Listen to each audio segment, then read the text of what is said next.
Hej og velkommen til. Vi skal lave screencast om reaktionen mellem thiosulfat og syre, og forsøget det er udarbejdet af Karoline, Andrea og Kajsa. Vi vil først starte med at vise nogle billeder og videoer fra eksperimentet.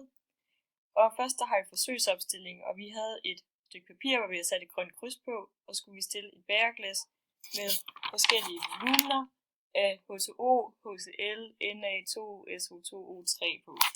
Og så skulle vi se, hvor hurtigt hvor lang tid det gå, før det her kryds det så forsvandt. Og vi havde 4 forskellige bæreglas, hvor vi så overførte forskellige volumener af de 3 stoffer, vi nævnte lige før. Og så skulle vi se, hvor sammenligne siderne med dem. Og her der er et førbillede, hvor det er klare væsker, og bagefter der bliver det uklare væsker, sådan en mælkelignende farve. Og i en af dem, der skulle vi varme blandingen op til 51 grader, altså cirka 50 grader, vores blev 51 grader, og se, hvordan det vil påvirke reaktionshastigheden. I 3 ud af 4 af de blandinger, vi havde, der blev det ikke påvirket af temperaturen, og der har vi en lille video af, hvordan det skete. Ja, og det gør jeg altid.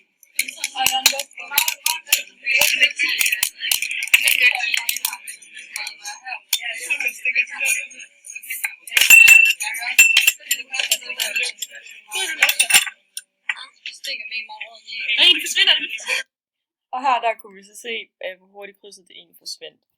Og så har vi også en video af, hvor det bliver påvirket af varme, hvor hurtigt det går der i forhold til de andre. Start.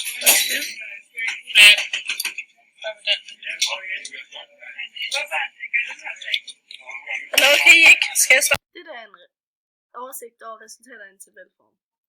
Vi har forskellige koncentrationer af vand, saltsyre og natriumthiosulfat, hvor man kan se, at en lavere koncentration af natriumthiosulfat gør reaktionshastigheden langsommere, og en større koncentration af det gør reaktionshastigheden hurtigere. Så har vi temperaturen, hvor vi har opvarmet den sidste, hvor man kan se, at reaktionshastigheden bliver hurtigere, fordi den er opvarmet.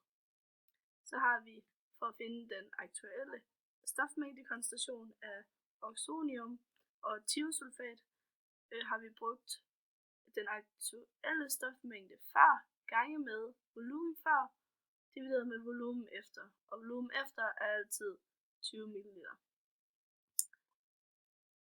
Man kan se, at volumen efter altid er 20 ml, da det er 5 plus 10 plus 5, eller 10 plus 10, osv.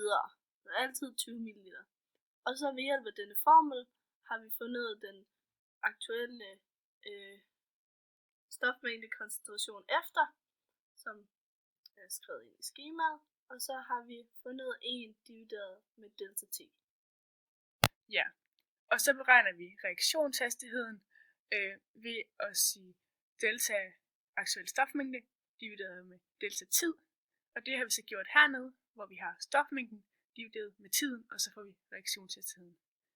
Og det har vi så lavet en lille graf af. Grafen havde vi så forventet var ligefrem proportional, men det passer ikke helt, og den grund kan vi komme ind på senere.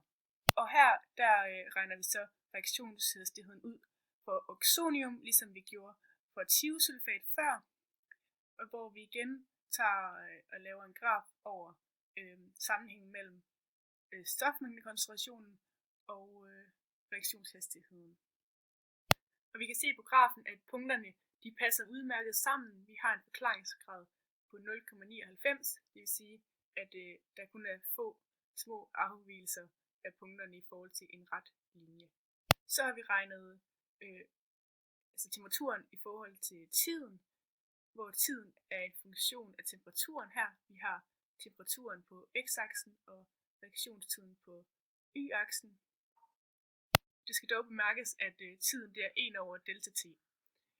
Vi kan dog se, at jo varmere det bliver, jo hurtigere går reaktionen også.